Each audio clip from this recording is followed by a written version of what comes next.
This is He Knows Everything, bringing you that heat. Aarp. We keeping a foot on the what? Eeks. We keeping a foot on the what? Eeks. And like the Tibetan Mastiff that I am, I'm applying what? On DVD pressure. Because pressure does what? Heat versus pipes. Let's talk about it, man. Errol the True Spence is going to properly retire Manny Pacquiao Part 33. And this is going to happen via AARP retirement Pac-Man style. And it's going to take place come August 21st. And let me explain why. See, when it boils down to it, what we realized a long time ago is that people have a problem with change.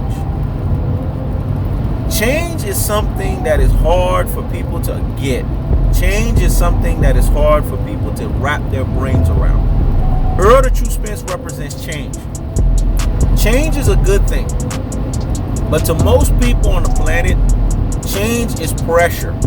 Because pressure does what? Heat versus pipes. You have a lot of pack-tards. You have a lot of Errol the True Spence haters. They want to see Errol the True Spence lose. They want to see Pac-Man beat Errol the True Spence. They want to see that they were supposedly right, that Errol the True Spence was not the truth all along in their false ideologies, in their false corpus callosums, in their false cerebellums, in their false medulla oblongatas. They wanted to identify it as such. But see, what they have to come to the conclusion and the understanding of is change like this is inevitable. Let me say it again. Change like this is inevitable. When you got somebody like Erik Morales that tells you Manny Pacquiao is dealing with nothing but complications here. Because Erik Morales knows all of the fallacies that's associated with AARP retirement Pac-Man style. Why are you fighting this young fighter, a Southerner? What he's basically saying without saying it is, I identify with Errol the True Spence because he has the Mexican come forward style, the refined and the perfected version. And I just don't see how Manny Pacquiao can beat a guy like this. I had the bullshit come forward style. And I was able to nullify him. I was able to make him null and void. I was able to hand him his first L. This guy has the perfected, refined version of the Mexican come forward style. And then he has the elite, slickster, black genetic code of being a black fighter in him. This is a combination that Manny Pacquiao cannot get behind. This is why Erik Morales testified that the identity of this fight is nothing but complications. Change is a good thing, especially when it's resting on an era-filled fighter's hands like the likes of Errol the True Spence. Because when you change into something like this, when you change into the identity of Mr. Tactical Aggression, Mr. Technical Punching Placement, and Mr. Body Snatching Work, the levying onslaught of the punishment style, you are changing into an identity of what's called Rocky Foundation. And last time we checked, Rocky Foundation can never be shaken or breaking. It's only Sandy Foundation. So when you put your stock on Manny Pacquiao, a AARP retirement Pac-Man style, a guy that's here to collect the AARP check, a guy that knows in the depths of his soul that he didn't want that smoke. Because if you want smoke, it's free. But you can't smoke for free. If you want smoke, it's free. But you can't smoke for free. If you want smoke, it's free. But you can't smoke for free. If you want smoke, it's free. But you can't smoke for free. He didn't want that smoke, man. Because he knew it was free, but at the same time, it wasn't free because Errol the True Spence was going to tax and charge his ass as the Punisher. He's the Punisher in the ring because he decides your fate. He's the judge, the jury, and the executioner. Manny Pacquiao knows this in the depths of his soul. But you got a lot of brain full of mush and brainwashed dodo-head boxing fans that don't want to accept this change. But when you don't accept change like this, it reveals your pure nature, which is being a beta cuck male, a pure fucking beta supreme, beta males. Because alpha males, they enshrine themselves in this change. They ingratiate themselves in this change.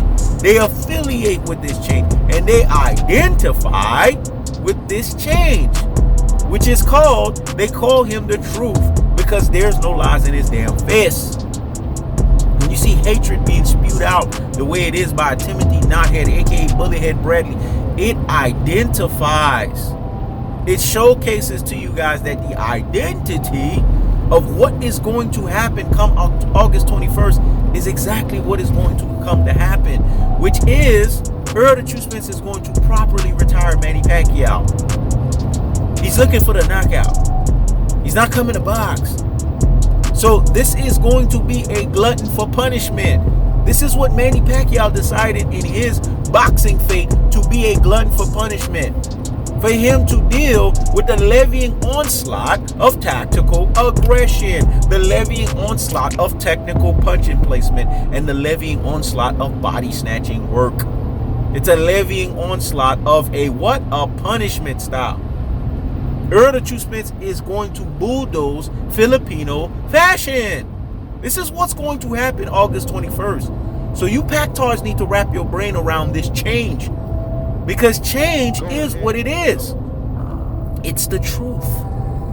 Richard Schaefer said we left the Mayweather era and we ushered into the Spence era. So if we're ushering into a Spence era, then change is inevitable. That means the changing of the guard has to happen. The Mikey Garcia fight basically gave the stamp of approval of the Spence era. The Manny Pacquiao fight legitimizes the Spence era. What I said was so deep and profound. Let me let that marinate the corpus callosum and in the cerebellum. So hear me fucking well. Mikey Garcia fight was the stamp of approval of the Spence era. Well, guess what? Manny Pacquiao legitimizes the Spence era. That's why Errol the True Spence is making sure no stone is unturned.